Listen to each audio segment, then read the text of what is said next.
ओम नमः शिवाय।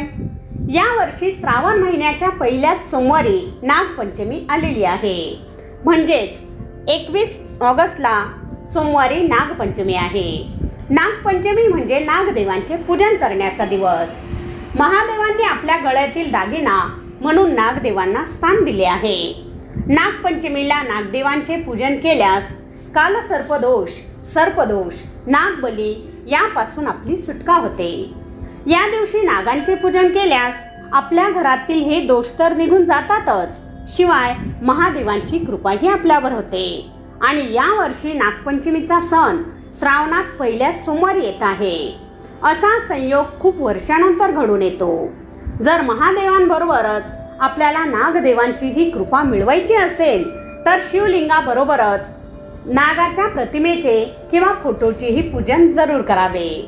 नागपंचमीला नागाचे पूजन करण्यासाठी भिंतीवर गेरूने नागाचे चित्र काढावे किंवा बाजारात नाग नरसोबाचे चित्र मिळते ते आणून भिंतीवर लावावे व त्याचे विधिवत पूजन करावे।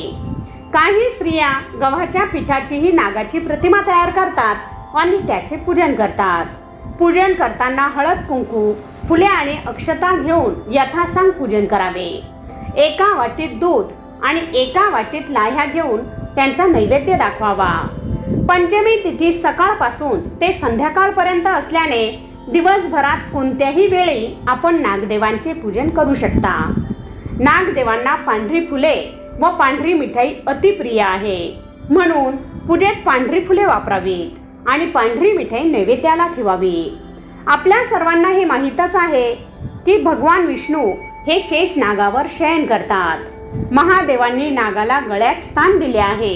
शिवाय समुद्र मंथनाच्या वेळी वासुकी नागाचा वापर दोरीसारखा केला होता। म्हणजेच आपल्या हिंदू धर्मात पुरातन काळापासूनच नागदेवांना पूजनीय मानले जाते। नागदेवांची पूजा झाली की त्यांना मनोमन प्रार्थना करावी की आमच्या घरातील सर्व प्रकारचे दोष निघून जावेत।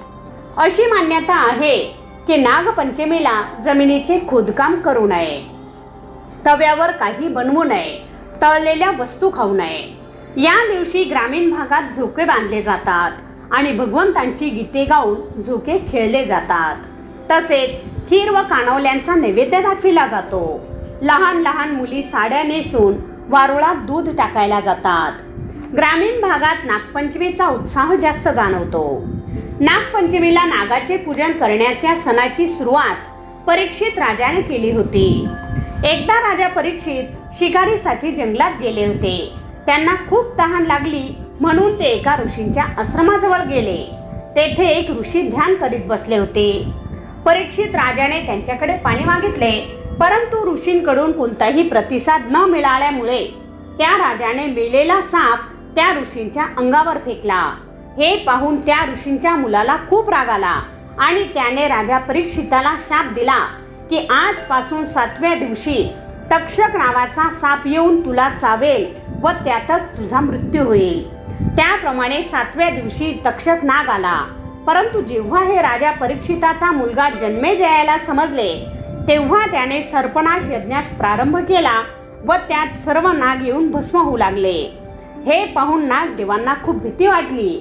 जर असेच चालू राहिले तर लवकरच आपला संपूर्ण वंशाचा नाश होईल व संपूर्ण नागजाती नष्ट होईल।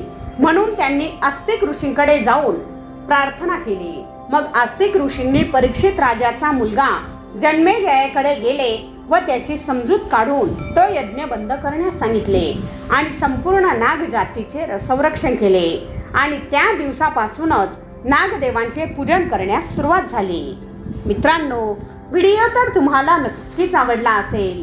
व्हिडिओ आवडला असेल तर लाईक व शेअर करा।